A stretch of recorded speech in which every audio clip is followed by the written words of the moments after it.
Hello दोस्तों, TET maths YouTube channel में आप सभी का स्वागत। और आज की इस वीडियो के अंदर हमने जो परिमेय और अपरिमेय संख्याओं के बारे में पढ़ा था, इसका हम पार्ट 1 अपलोड कर चुके हैं। यदि आपने वो नहीं देखा तो पहले आपको वो देखना चाहिए, उसके बाद इस वीडियो पे आना है। और इसके अलावा हम नंबर सिस्टम से, वास्तविक संख्याओं से, रियल नंबर से उसका वर्गीकरण किस तरीके से होता है, इस पर हम 6 वीडियोज़ अपलोड कर चुके हैं, जिसके अंदर हमने यूनिट डिजिट, डिविजिबिलिटी रूल और भी बहुत कुछ हमने संख्याओं के वर्गीकरण के बारे में पढ़ा है। तो वो सारे आप वीडियोस देखना चाहते हैं तो वो भी नंबर सिस्टम की प्लेलिस्ट में आपको वो वीडियोस मिल जाएंगी।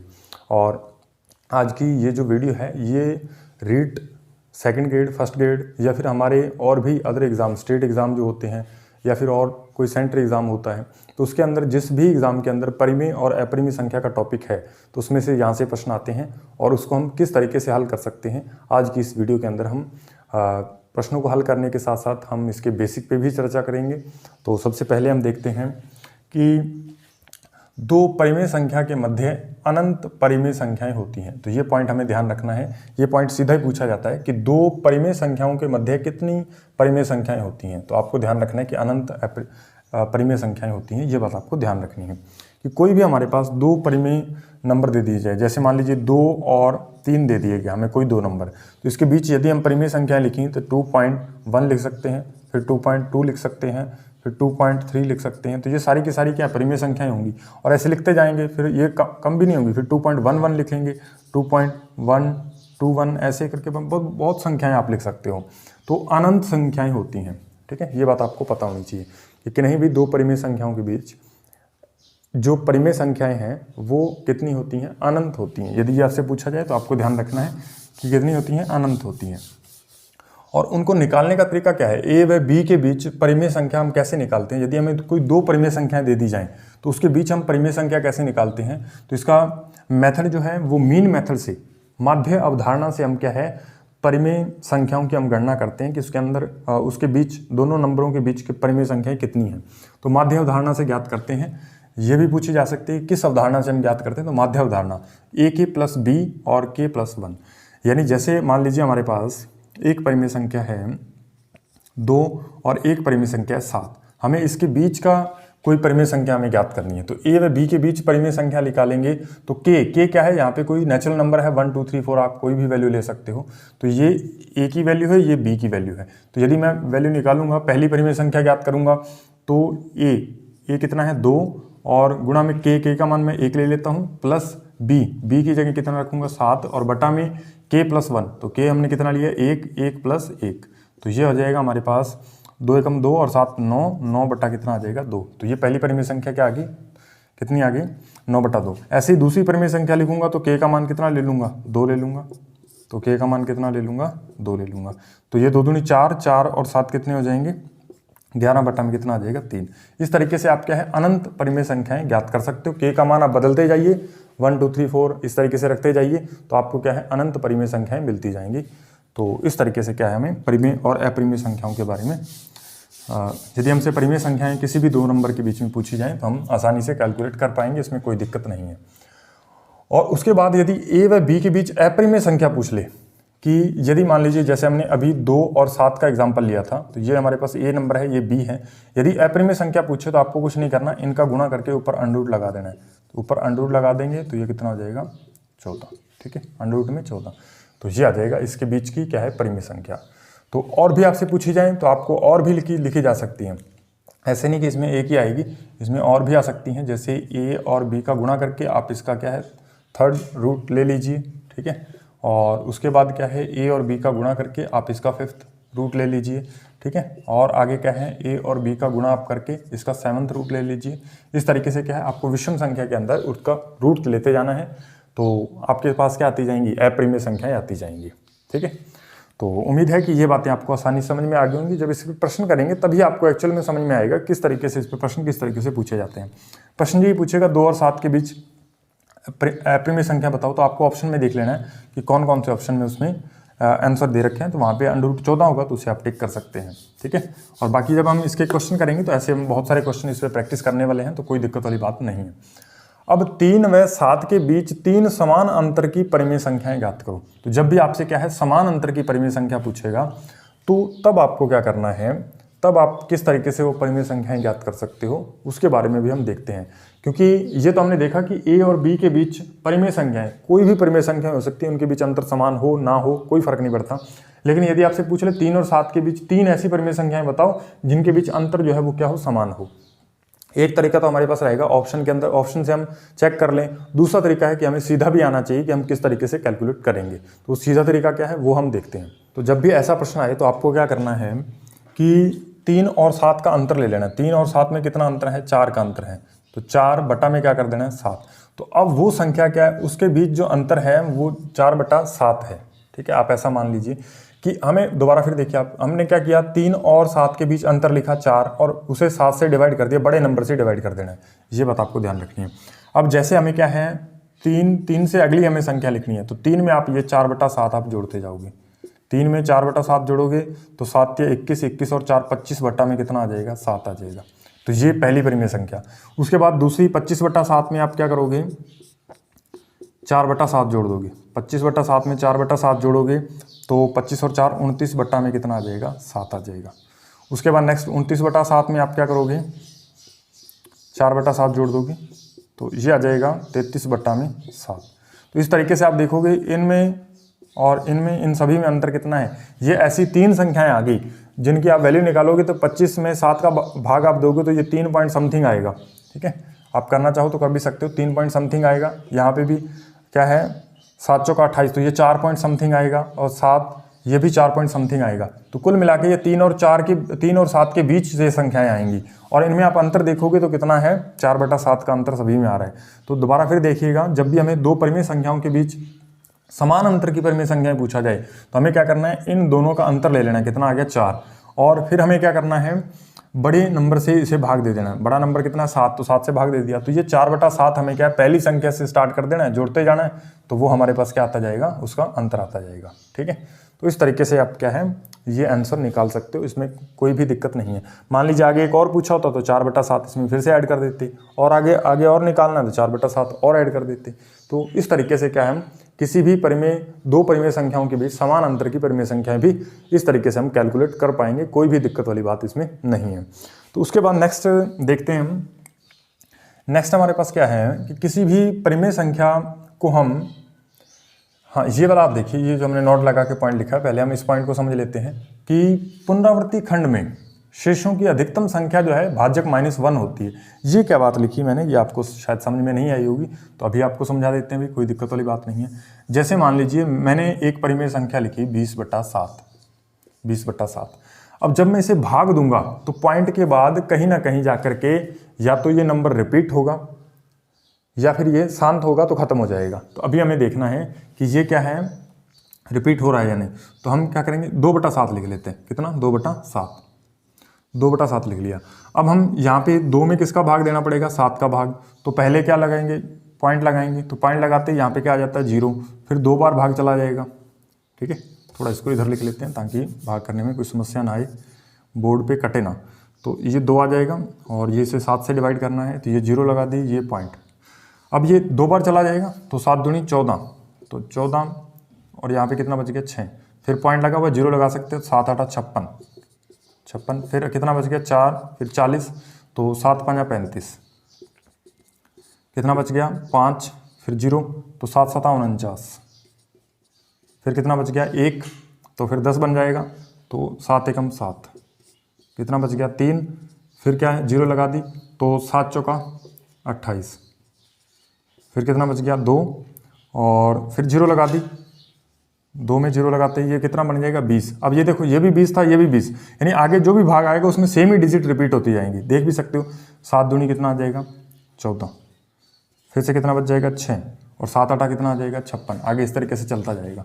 यानी आप देखोगे तो ये 28 57 14, फिर से आगे क्या आएगा, 28 57 14, फिर से आगे क्या आएगा, 28 57 14, 28 57 14, 28 57 14। इस तरीके से इसका क्या है, दशमलव प्रसार रिपीट होता रहेगा। अशांत है और आवर्ती है, तो इसका दशमलव प्रसार क्या है, अशांत आवर्ती का है। तो ये मैंने क्या लिखा कि पुनरावृत्ति खंड में शेषों की अधिकतम संख्या, यानी जो शेषफल आएगा उसकी अधिकतम संख्या कितनी हो सकती है। शेषफल आप देखोगे तो शेषफल जो हमारे पास कितना आया, यहाँ पे आप देखिएगा, ये हमें पहले स्टेप के अंदर शेषफल मिला, ये दूसरे स्टेप के अंदर 3 और 4, 5 और 6। तो यहाँ पे शेषफल कितने मिले, शेषों की अधिकतम संख्या कितनी हो सकती है, कितनी हो सकती है शेषों की अधिकतम संख्या, तो 6 हो सकती है। या फिर आप इस तरीके से समझो कि बार कितनी संख्याओं के बाद वो संख्या रिपीट होगी, तो आप देखोगे कि 2, 2 4 और 2 6, तो 6 संख्याओं के बाद ये संख्या वापस से रिपीट होना स्टार्ट हो सकती है। ठीक है, 6 से पहले भी हो सकती है, लेकिन कम से कम 6, ज़्यादा से ज़्यादा पूछे तो कितनी हो सकती है, 6 हो सकती हैं। कम से कम 1 पे भी हो सकता है रिपीट हो जाए, 2 पे भी हो जाए, 4 पे भी हो जाए, लेकिन ज़्यादा से ज़्यादा जब आपसे पूछेगा, अधिकतम यहाँ पे पूछा मैक्सिमम, तो वहाँ पे भाजक में से 1 घटाना है। तो भाजक कितना है 7, 7 में से 1 कम करेंगे तो यहाँ पे 7 - 1 यानी 6 अंकों के बाद वो संख्या के ऊपर बार लगना स्टार्ट हो जाएगा। तो आप देखो 1 2 3 4 5 6, तो 6 के ऊपर बार, 6 के ऊपर बार, 6 संख्याओं के ऊपर बार आता जाएगा। यानी अधिकतम 6 संख्याएं हो सकती हैं, 5 के ऊपर भी हो सकता है बार लग जाए, 5 के बाद ही वो संख्या रिपीट होना भी स्टार्ट हो सकती है, तो कोई दिक्कत वाली बात नहीं है। लेकिन यदि आपसे अधिकतम पूछे तो आपको भाजक में से 1 कम करके आपको लिखना है। सिंपल सी बात आपको ध्यान रखनी है, कुछ भी समझ में ना आए तो आपको ये ध्यान रखना है कि ये संख्या कितने अंकों के बाद वापस से रिपीट होना स्टार्ट हो जाएगी। तो आप बताओगे 6 अंकों के बाद वापस से रिपीट होना स्टार्ट हो जाएगी। तो इसका डायरेक्ट फॉर्मूला क्या है कि नीचे आपको देखना है कितना है 7, 7 में से क्या करना है 1 कम कर देना, तो आंसर कितना आ जाएगा 6। तो बस इतनी सी बात है। तो यदि और आपको समझ में नहीं भी आया तो भी चल जाएगा। और ये भी बात आपको थोड़ी ध्यान रख लेनी है, बाई चांस पेपर में पूछ ली जाती है, क्योंकि एनसीईआरटी में दे रखी है तो आपको थोड़ा बहुत पता होना चाहिए। बाकी नहीं भी याद रहेगा तो भी यहाँ से प्रश्न बनने की संभावना तो बहुत कम है, लेकिन फिर भी रेयर चांस में कई बार क्वेश्चन बन जाता है, तो आपको पता होनी चाहिए। नेक्स्ट है हम दशमलव संख्याओं को बार फॉर्म से हम परिमेय संख्या P/Q फॉर्म में कैसे लिखें। यानी कई संख्याएं पॉइंटों के रूप में लिखी होती हैं या फिर उसके ऊपर बार लगा होता है, तो उसको हम डायरेक्ट क्या है P/Q फॉर्म में किस तरीके से चेंज करते हैं वो हम सीखते हैं।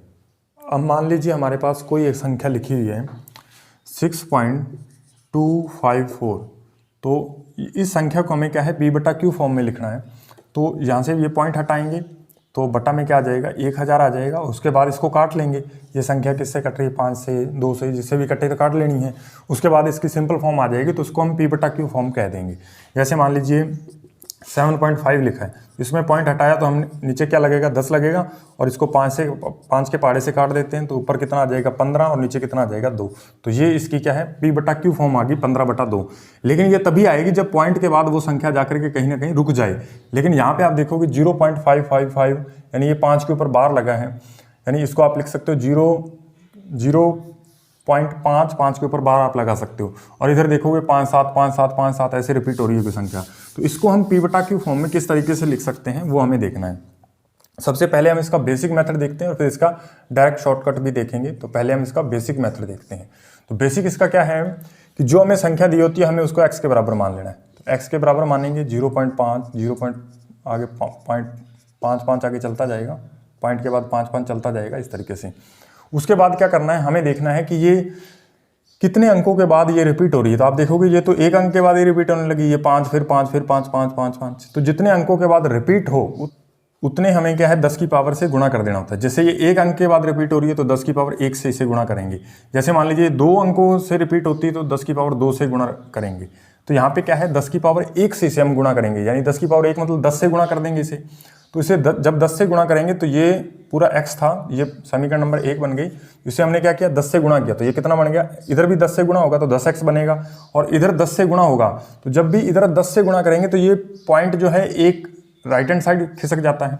तो ये कितना बन जाएगा 5.5555 इतना बन जाएगा। उम्मीद है ये बात आपको समझ में आ गई होगी, क्योंकि इधर 10 से गुणा करेंगे तो नॉर्मली 10 से गुणा हो जाएगा, इधर भी 10 से गुणा करना है तो 10 से गुणा करेंगे तो ये पॉइंट एक इधर खसक जाता है। मान लीजिए 100 से गुणा करना होता तो फिर ये 55 इधर रह जाता, फिर 55 के बाद पॉइंट आता। मान लीजिए 1000 से गुणा करना होता तो 555 इधर रह जाता पॉइंट।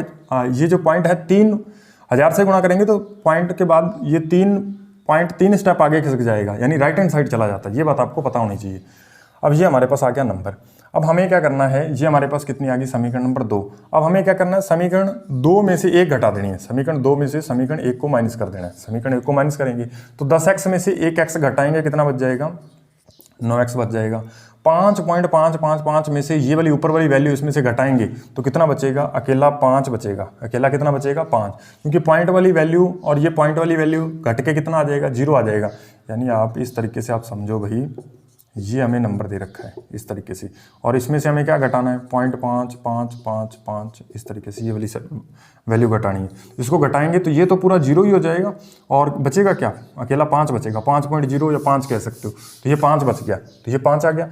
अब यहाँ से x का मान निकालेंगे तो कितना आ जाएगा, ये 9 इधर गुणा में था तो उधर चला गया, तो कितना आ गया 5/9। और इस x को हमने क्या माना था, ये 0.555 है, यानी इसी की वैल्यू हमारे पास कितनी आ गई, इसी की वैल्यू कितनी आ गई 5/9। तो ये बात आपको समझनी है। अब ये तो हमारे पास हुआ इसका जो है बेसिक मेथड। अब इसको हम देखते ही कैसे हल करेंगे, क्योंकि इस तरीके से यदि हम करेंगे, अभी ये तो छोटा क्या है, छोटा सा एक क्वेश्चन है, लेकिन बड़े बड़े क्वेश्चन आएंगे तब ये मेथड वहाँ पे काम नहीं करेगा, काम तो करेगा लेकिन बहुत लंबा चौड़ा हो जाएगा। तो उस तरीके से हमें हल करना किसी कंपटीशन एग्जाम में हम इस तरीके से हल नहीं कर सकते। तो फिर हमारे पास दूसरा तरीका क्या रहेगा, यहाँ पे आपको क्या देखना है कि इसको मैं ऐसे भी लिख सकता हूँ, 0.5 के ऊपर क्या लगा सकता हूँ, बार लगा सकता हूँ। 0.5 के ऊपर बार, क्योंकि संख्या बार बार रिपीट हो रही है तो 0.5 के ऊपर बार लगा सकते हैं, कोई दिक्कत नहीं। अब आपको देखना है कि ये 5 को तो 5 के ऊपर रहने देना है, और देखना है कितनी संख्या के ऊपर जो है बार लगा है। तो एक संख्या के ऊपर बार लगा है तो एक बार 9 लिख देना है। जैसे इसको मैं चेंज करूंगा, पहले हम इसको शॉर्टकट जो अभी हमने मेथड सीखा उससे हम इसको चेंज कर लेते हैं। तो इसको मैं लिखूंगा 0.57 के ऊपर क्या लिखूंगा, दोनों के ऊपर बार आ रहा है, तो मैं इसको चेंज करूंगा P/Q फॉर्म में। तो कैसे करूंगा, पहले मैं 57 को तो 57 ही लिख दूंगा। उसके बाद मुझे देखना है कि कितनी संख्याओं के ऊपर बार आ रहा है, तो 1 और 2, 2 संख्याएं ऐसी हैं जिसके ऊपर बार आ रहा है, तो मैं क्या करूंगा 2 बार 9 लिख दूंगा। तो ये इसका क्या है आंसर आ गया। इस तरीके से क्या है, हम यदि एक संख्या के ऊपर है तो 1 9 आएगा, यदि 2 संख्याओं के ऊपर है तो 2, 3 संख्याओं के ऊपर बार है तो 3 बार 9 आएगा। ये बात आपको ध्यान रखनी है। अब इसको भी हम बेसिक से चेक करते हैं कि 97/99 इसका आंसर आता है, 57/99 इसका आंसर आता है या नहीं आता। तो इसको भी हम चेक कर लेते हैं। पहले हम इसे साफ करते हैं, उसके बाद हम इसे करते हैं। तो इसको करने का तरीका क्या रहेगा, पहले ये जो दे रखी है इसको हमें x के बराबर मान लेना है, जो हमें संख्या दे रखी है। तो 57 57 57 इस तरीके से हमें संख्या दे रखी है, इसको हमने x के बराबर मान लिया। अब ये 2 के ऊपर बार आ रहा है, यानी 2 अंकों के बाद ये संख्या रिपीट हो रही है। तो मैंने कहा था 10 की पावर 2 से इसे क्या गुणा करना है, यानी 100 से इसे गुणा करेंगे। तो 100 से इधर गुणा होगा तो कितना बन जाएगा, 100x बन जाएगा। और इधर 100 से गुणा करेंगे तो ये इधर कितना आ जाएगा, 57 आ जाएगा। और पॉइंट यानी ये पॉइंट 2 अंकों इधर खिसक जाएगा, तो 57.57 इस तरीके से आगे चलता जाएगा, क्योंकि ये तो आगे नंबर बहुत ज़्यादा रिपीट हो रहे हैं, तो इस तरीके से चलते जाएंगे। अब उसके बाद क्या करना है, ये समीकरण नंबर हमारे पास क्या बन गई 2 और ये क्या थी 1, तो 2 में से 1 माइनस कर देनी। 100 में से x घटाएंगे कितना बच जाएगा, 99x बच जाएगा। और इधर 57.57 में से 0.57 ये घटाएंगे तो कितना बच जाएगा, अकेला 57.0 बचेगा या 57 बचेगा। यहाँ से x का मान निकालेंगे तो इधर कितना 57 बटा में कितना आ जाएगा, 99 आ जाएगा। तो इस तरीके से आप देखो यहाँ पे भी वही आंसर आ रहा है, यहाँ पे भी वही आंसर आ रहा है। उम्मीद है कि ये आप प्रश्न आसानी से समझ गए होगी कि इसको हम किस तरीके से चेंज करते हैं। अच्छा, आप ये भी एक चेंज करके बताइएगा, 0.312 इस तरीके का कोई प्रश्न है तो आप इसको कैसे चेंज करोगे। तो आप देखोगे कि ये 3 अंकों के बाद जो संख्या रिपीट हो रही है, तो हम इसे लिख सकते हैं, इसके ऊपर बार लगा सकते हैं, 312 के ऊपर बार लगा सकते हैं। तो इसको जब आप चेंज करोगे तो ऊपर संख्या वही लिख दोगे और नीचे आपको क्या करना है, उतनी ही बार 9 लगा देना है जितनी बार ये संख्या जो है रिपीट हो।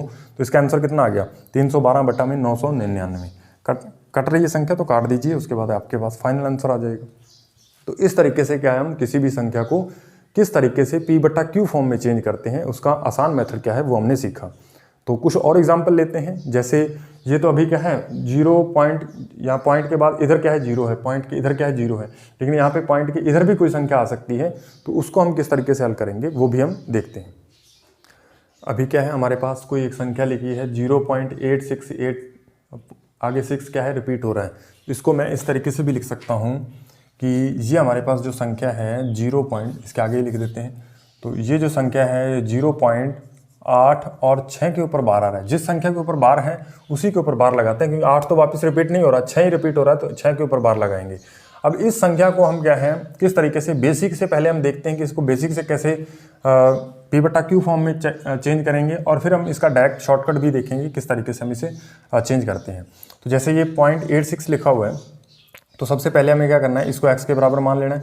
x बराबर 0.86 और 66 आगे चल रहा है इस तरीके से। तो पहले हमें क्या करना है, इसको 10 से गुणा करना है, 8 को इधर ले आना है। जो अंक रिपीट नहीं हो रहा उसे हम पॉइंट के इधर ले आते हैं। इसको किससे गुणा करना पड़ेगा, 10 से गुणा करना पड़ेगा। तो ये बन जाएगा 8.666, ये बन जाएगा। उसके बाद क्या करना है, अब जब हमने इसको 10 से गुणा कर दिया, उसके बाद हमें क्या करना है, इसको 100 से गुणा करना है। फिर हम क्या करेंगे, इसे 100 से गुणा कर लेते हैं। तो 100 से गुणा करने के बाद क्या है, ये जो पॉइंट है ये इधर और चला जाएगा। इस x को हमें क्या करना है, 100 से गुणा करना है, इस x वाले को, इसको नहीं करना। तो ये पॉइंट एक और इधर खिसक जाएगा, या फिर आप ऐसे कह सकते हो कि इसको हमने 100 से गुणा किया। तो 100 से गुणा करते ही ये 86 तो इधर आ जाएगा और फिर 0.666 ये बन जाएगा। ठीक है, x वाले को हमने गुणा किया तो ये 10x की वैल्यू निकाल ली और फिर 100x की वैल्यू निकाल ली। इसको 100 से गुणा किया तो ये पॉइंट इधर 2 अंकों तक खिसका, 10 से गुणा किया तो पॉइंट 1 अंक इधर खिसकेगा। उसके बाद हमें क्या करना है, इन दोनों को आपस में क्या है, घटा देना है। इन दोनों को, यानी 100 में से 10x वाली वैल्यू घटा देनी है। तो 100 में से 10x घटाएंगे, कितना बच जाएगा, 90x। और इधर ये 86.66 में से ये 8 घटाएंगे तो ये बच जाएगा 86 - 6, क्योंकि ये वाली वैल्यू पॉइंट के बाद वाली वैल्यू तो कट जाएगी। बस 86 में से 6 हमें क्या 88 में से 8 घटाने पड़ेंगे। कितने घटाने पड़ेंगे, 8 घटाने पड़ेंगे। तो ये हमारे पास इधर आ जाएगा 90x, और इधर क्या वैल्यू बचेगी, इधर आपके पास बच जाएगी 78। कितनी वैल्यू बच जाएगी, 78। उम्मीद है कि आप समझ पा रहे हो कि 86.66 में से ये वाली वैल्यू घटानी है। तो आपको वैसे घटाना नहीं आता तो आप सीधा लिख लो, ठीक है, इधर साइड पे लिख लिया करो, और फिर उसके बाद घटाओगे तो कितना आएगा, 78 आएगा। यहाँ से x की वैल्यू हमें निकालनी है। ऊपर कितना रहेगा, 78, और ये जो 90 था ये इधर आ जाएगा बट्टा में, यानी इसकी वैल्यू जो है वो कितनी आ गई, 78 बट्टा में 90। तो इस तरीके से क्या है, अब हम इसका शॉर्ट मेथड देखते हैं क्या हो सकता है, क्योंकि इस तरीके से करेंगे तो फिर हमें बार बार क्या गुणा करना, फिर उसको घटाना, इस तरीके से झंझट हो जाएगा। तो अब हम इसका डायरेक्ट मेथड देखते हैं क्या हो सकता है, विद इन सेकेंड में इसको किया जा सकता है। तो सबसे पहले क्या करना है हमें कि इस पूरी संख्या को हमें लिख लेना है। 86 लिख लिया हमने। उसके बाद क्या करना है, इसमें से वो संख्या माइनस कर देनी है जिसके ऊपर बार नहीं है। तो जिसके ऊपर बार नहीं है वो कौन सा है, नंबर 8। इसमें से हमें क्या माइनस करना है, 8 बटा में जिसके ऊपर बार है उतने आपको 9 लगाने हैं। तो कितनी संख्याओं के ऊपर बार है, तो एक ही संख्या के ऊपर बार आ रहा है, इसलिए हमने क्या लगा दिया, 9 लगा दिया। उसके बाद जिस संख्या पॉइंट के बाद वाली संख्या देखनी, पॉइंट के बाद ऐसी कितनी संख्याएं हैं जिसके ऊपर बार नहीं है। तो पॉइंट के बाद ऐसी संख्या सिर्फ एक है जिसके ऊपर बार नहीं है। तो आपको क्या करनी है, 1 0 लगानी है। दोबारा फिर आप देखिए कि मैंने क्या कहा कि पहले आपको वो संख्या लिख लेनी है, पॉइंट वगैरह को किसी को मत देखिए। जैसे मान लीजिए यहाँ पे 1 होता तो 1 को भी हम साथ में लिख लेते, 186 बन जाता, लेकिन अभी नहीं है। तो हमने क्या किया, 86 को सेम ही लिख लिया यहाँ पे। उसके बाद मैंने क्या कहा कि जिसके ऊपर बार नहीं है उसको इस संख्या में से घटा दीजिए। तो हमने 8 को घटा दिया। उसके बाद मैंने कहा कि जितनी संख्याओं के ऊपर बार है उतनी बार आप नीचे 9 लिख दो। तो एक ही बार है, तो बार जो है एक ही संख्या के ऊपर आ रहा है, तो हमने एक ही 9 लिखा। उसके बाद हमने देखा कि किसके ऊपर बार नहीं है, कितनी संख्याएं हैं, तो पॉइंट के बाद आ रही हैं जिसके ऊपर बार नहीं है। तो ऐसी पॉइंट के बाद एक ही संख्या है जिसके ऊपर बार नहीं है। पॉइंट से पहले नहीं देखनी, पॉइंट के बाद देखनी है। तो ऐसी संख्या एक ही है, तो एक के ऊपर बार नहीं है, तो 1 0 उसके लिए लगानी है। तो अब इसको आप हल करोगे तो कितना आ जाएगा, इसमें से आप घटा दोगे तो कितना आ जाएगा, 78 बटा में 90। आप इसको आगे काट भी सकते हो, कोई दिक्कत नहीं। तो ये आप देखिए 78 बटा में 90, वहाँ पे 78 बटा में 90। तो ये हमारा क्या है, इस क्वेश्चन का फाइनल आंसर है। इस तरीके से हम क्या है, इस प्रश्न को कर सकते हैं। और भी हम इसके प्रश्न देखते हैं। जैसे मान लीजिए 0.732 लिखा हुआ है, और फिर आगे 32, फिर आगे 32, और इस तरीके से। तो इसको मैं क्या लिख सकता हूँ, 0.732 के ऊपर बार लिख सकता हूँ। ठीक है, तो अब मैंने क्या करना है, पूरी संख्या लिख लेनी है, उसमें से वो संख्या घटानी है जिसके ऊपर बार नहीं। तो 7 के ऊपर बार नहीं है, 7 को घटा दिया, और बटा में उतने 9 लगाने हैं जितने बार जिनके ऊपर आ रहा है। तो 2 अंकों के ऊपर बार, तो 2 ही मैंने क्या लिख दिए, 9 लिख दिए। पॉइंट के बाद ऐसी संख्याएं देखनी जिसके ऊपर बार नहीं है, उतनी 0 लगानी है। तो पॉइंट के बाद एक ही संख्या ऐसी है जिसके ऊपर बार नहीं है, तो 1 0 नीचे लगा देनी है। अब आप इसको हल करोगे तो परिमेय संख्या आपको आसानी से मिल जाएगी।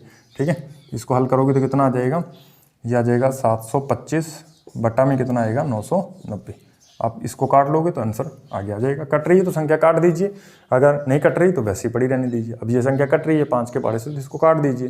ठीक है, तो तब तक काटना होता है जब तक वो कटना बंद ना हो जाए, क्योंकि हमें आंसर जो है मिलेगा वो सिंपल फॉर्म में मिलेगा। तो इस तरीके से हम क्या है किसी संख्या को इस तरीके से हम चेंज कर सकते हैं।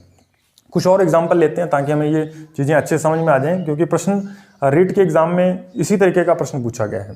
ठीक है, वो जब हम प्रश्नों को करेंगे तब हमें पता चलेगा कि रेट जो हमारा एग्जाम आगे होने वाले हैं या फिर जो एग्जाम हो चुके हैं उसमें किस तरीके के प्रश्न पूछे गए हैं। तो चलिए हम 2-4 एग्जाम्पल और भी हल करते हैं ताकि हमें थोड़ा और भी अच्छे से समझ में आए। चलिए दोस्तों, अब हमने कुछ और नंबर लिख लिए हैं, तो उनको हम किस तरीके से हल करेंगे। यदि आप ये 3-4 प्रश्न जो मैंने लिखे हैं इसको आप हल करना सीख गए तो कोई भी ऐसा नंबर नहीं होगा जिसको आप P/Q फॉर्म में आसानी से चेंज ना कर पाओ। तो यहाँ पे हमारे पास पहला नंबर है 1.4 के ऊपर 12 है।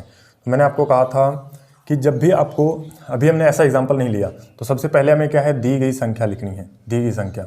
उसके बाद इसमें से हमें क्या करना है, माइनस वो बड़ी संख्या करनी है जिसके ऊपर बार नहीं है। दोबारा फिर ध्यान दीजिए, पहले हमने पूरी संख्या को देखना है, तो ये 14 बन रहा है, पॉइंट वगैरह को भूल जाना एक बार। उसके बाद 14 को हमने लिख लिया, उसके बाद हमें वो बड़ी संख्या इसमें से माइनस करनी है जिसके ऊपर बार नहीं है। तो बार नहीं है 1 के ऊपर, तो हमने 1 माइनस कर दिया।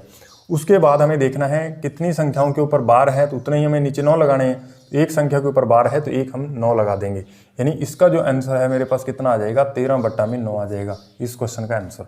उम्मीद है ये पहला प्रश्न जो है आपको आसानी से समझ में आ गया होगा, इसमें कोई भी दिक्कत नहीं होगी। नेक्स्ट प्रश्न नंबर 2 देखते हैं हम, 0.4 के ऊपर बार। तो ये तो आपको पता ही है, इसका आंसर तो आपको 4/9 सीधे ही लिख देना है। तो उसके बाद नेक्स्ट 0.375, जब ऐसा नंबर आ जाए तो आपको पहले तो वही संख्या लिख लेनी है 375। उसके बाद इसमें से माइनस करना है वो वाले नंबर जिसके ऊपर बार नहीं है। तो बार किसके ऊपर नहीं है, 37 के ऊपर बार नहीं है, तो उसको हम माइनस कर देंगे। 3 और 7 के ऊपर बार नहीं है तो इसमें से माइनस कर दिया। उसके ऊपर जितनी संख्याओं के ऊपर बार आ रहा है उतने 9 लगाने हैं, तो एक ही संख्या के ऊपर बार है तो 1 9 लगा दिया। उसके बाद पॉइंट के बाद ऐसी संख्याएं देखनी है जिनके ऊपर बार नहीं है, तो 1 और 2 संख्याएं ऐसी हैं, तो आपको कितनी जीरो लगानी है, 2 जीरो लगानी है। ठीक है, उसके बाद इसमें से घटाएंगे तो ये बच जाएगा 338 बट्टा में कितना आ जाएगा, 900। ठीक है, आगे आप इसको हल कर सकते हो, कोई दिक्कत वाली बात नहीं है। उसके बाद नेक्स्ट है हमारे पास 1.04 के ऊपर बार। तो पहले दी की संख्या को लिख लेना है, दी की संख्या को लिख लिया, उसमें से हमें माइनस कर देना है जिसके ऊपर बार नहीं है। तो किसके ऊपर, 1 के ऊपर बार, 1 के ऊपर बार नहीं है तो 1 को हमने माइनस कर दिया, या बार के बिना जो भी संख्या बच जाएगी उसको माइनस करना है, ऐसे आप समझो। बार के बिना जो भी संख्या 37 बच गई, 37 को माइनस कर दिया। बार के बिना 1 ही बचा तो 1 को माइनस कर दिया। उसके बाद जिनके ऊपर बार आ रहा है उतनी बार आपको 9 लिखना है, तो 2 बार क्या लिखेंगे, 9 लिखेंगे। और ऐसे नहीं कि आप यहाँ पे 0 लगा दोगे, 1 इधर आ रहा है। पॉइंट के बाद हमें देखना होता है पॉइंट के बाद कितने अंक हैं, पॉइंट के बाद यहाँ पे ऐसे कितने अंक हैं जिनके ऊपर बार नहीं है। तो पॉइंट के बाद यहाँ पे 2 अंक ऐसे थे जिसके ऊपर बार नहीं था, इसलिए हमने 2 जीरो लगाई। लेकिन यहाँ पे पॉइंट के बाद ऐसा कोई अंक नहीं है जिसके ऊपर बार नहीं है, तो इसलिए हम कोई जीरो नहीं लगाएंगे। ये बात आपको थोड़ा विशेष तौर पे आपको ध्यान रखनी है। तो 104 में से 1 घटाएंगे, कितना बच जाएगा, 103 बच जाएगा, और नीचे क्या लिख देंगे, 99 लिख देंगे। इस तरीके से हमारे पास जो है ये 103/99 इसका आंसर आ गया। तो इस तरीके से मेरे हिसाब से अब आप खुद प्रैक्टिस करोगे कुछ क्वेश्चनों की तो आप आसानी से समझ जाओगे। तो अभी आपको क्या है, बहुत सारे प्रश्न जो है प्रैक्टिस इस पे करने चाहिए। खुद ही आप प्रश्न लिख लीजिए और खुद से ही आप क्या है उसे कैलकुलेट करके देखिए इसका आंसर कितना आ रहा है। ठीक है भाई, चलिए अब हमने क्या है एक संख्या लिख ली इस तरीके की कि 8.74 के ऊपर बार है, 5.349 के ऊपर बार है। इसका रिजल्ट क्या आएगा, बीच में जोड़ का निशान हो। तब हमें क्या करना है कि 2 तरीके हैं, या तो हम क्या करें इसे P/Q फॉर्म में अलग से इसका आंसर निकाल लें, और इसे P/Q फॉर्म में इसका आंसर अलग से निकाल लें, और फिर जो हमारे पास रिजल्ट आएगा उसको हम P/Q फॉर्म में पहले हमारे पास आंसर आ जाएगा, फिर उसको क्या है वापस हम क्या है बार वाली संख्या के अंदर चेंज करेंगे तो उसको भाग लगाना पड़ेगा। तो ये बहुत लंबा प्रोसेस हो जाएगा, तो इसलिए क्या है हम इसका एक और भी तरीका है वो देखेंगे। तो सबसे पहले हमें क्या लिखना है 8.74, और 4 आगे क्या रिपीट हो रहा है, तो 4 हम क्या करेंगे रिपीट करते जाएंगे। यहाँ पे 4 है, फिर से 4, फिर से 4, फिर से 4, फिर से 4 आगे रिपीट होता जाएगा। ठीक है, उसके बाद नीचे लिखना है 5 पॉइंट, ये ध्यान रखना पॉइंट की सीध में आपको पॉइंट लिख देना, पॉइंट की सीध में हमने पॉइंट लगा दिया। उसके बाद 3, उसके बाद 4, और फिर आगे 9, फिर 9, फिर 9, फिर 9, फिर 9, इस तरीके से। अब आपको क्या देखना है, जहाँ से अंक जो है रिपीट होना स्टार्ट होते हैं, जहाँ से अंक रिपीट होना स्टार्ट हो रहे हैं दोनों ही अंक, तो वहाँ पे आपको 3 कॉलम बना लेना है इस तरीके के। तो ये एक कॉलम तो ये बन गया, उसके बाद दूसरा 2 ही कॉलम बना लीजिए आप, बहुत हैं। तो दूसरा कॉलम हमारे पास वो नंबरों का बन गया जो रिपीट हो रहे हैं बार बार। ठीक है, तो अब हमें क्या करना है, इनका जोड़ कर देना है। तो यहाँ इधर से हम शुरुआत करेंगे। तो आगे आपको 6-7 नंबर आपको लिख लेने हैं। जैसे यहाँ पे 5 नंबर लिखे, आप 1-2 और भी लिख सकते हो। तो वो क्यों लिखेंगे अभी हमारे समझ में आएगा। तो सबसे पहले यहाँ पे तो कोई नंबर आएंगे। 4 और 9 कितना आ जाएगा, 13। 13 का कितना आ जाएगा, 3। एक आंसर बच गई। तो ये बन जाएगा 5। 9 और 5 14, 14 का 4। और ये 13, 13 और 1 14, 4। और ये भी 13 और 1 14, और ये भी 14। अब 4 और 4 8, 8 और 1 कितना हो जाएगा, 9। एक आंसर बच गई थी तो इधर आ गई। और 7 और 3 10, 10 की कितनी आ गई, 0। और 8, 8 और 5 13, 13 और 1 कितना हो जाएगा, 14। तो ये हमारे पास आंसर कितना आ गया, 14.09। तो इसको हमें आंसर को लिखना किस तरीके से, 14.09। और ये देखो 4 4 तो रिपीट हो रहा है। यहाँ पे आप देखोगे 3 आ गया, दरअसल ये 3 नहीं है। आगे जैसे ही आप 4 और 9 एक बार और लिखोगे तो ये 4 और 9 13, 13 का 3 यहाँ पे आएगा तो एक हासिल बचेगी, तो ये इसको क्या बना देगी, 14। फिर आगे पीछे वाली एक हासिल आएगी, इसको आगे जो पिछला अंक होगा 3, उसको भी 4 बनाती जाएगी। तो इस तरीके से ये सारे 4 4 आ रहे हैं। तो ये कितना आ जाएगा, इसके ऊपर बार लगा देंगे 4 के ऊपर। तो इस तरीके से हमारे पास जो फाइनल आंसर आया 14.09 और 4 के ऊपर बार। इस तरीके से हमें क्या है कि नहीं, संख्याओं को जब जोड़ पूछा जाए तो इस तरीके से हम क्या है जोड़ सकते हैं आसानी से। बाकी जोड़ने के और भी तरीके हैं, जब हम प्रश्न करेंगे तो वहाँ पे हमें थोड़ा और भी अच्छे से क्लियर होंगे। ठीक है, तो कुछ कॉन्सेप्ट जो है सीधे हम प्रश्नों के अंदर ही डिस्कस करेंगे, किस तरीके से इनको जोड़ना है, किस तरीके से घटाना है।